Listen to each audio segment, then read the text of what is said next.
बारामती आणि राहुरी येथील पोटनिवडणूक बिनविरोध होण्याची शक्यता सध्या कमी असल्याचे चित्र दिसत आहे. काँग्रेसने या दोन्ही मतदारसंघांमध्ये उमेदवारी जाहीर करण्याचा निर्णय घेतला आहे.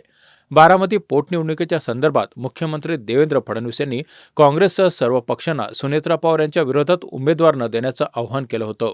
तसेच बारामतीत पवार गट आणि ठाकरे गट सुनेत्रा पवार यांच्या बाजूने असल्याची माहिती मिळत आहे, ज्यामुळे निवडणूक बिनविरोध होईल अशी चर्चा होती. पण काँग्रेसनं स्पष्ट केलं आहे की जर शरद पवार यांच्या राष्ट्रवादी काँग्रेसने उमेदवार दिला नाही तर काँग्रेस स्वतःचा उमेदवार लढवेल. त्याचबरोबर शरद पवार यांच्या राष्ट्रवादी काँग्रेसकडून सुनेत्रा पवार यांच्या विरोधात उमेदवार न दिला जाण्याचे संकेत आहेत.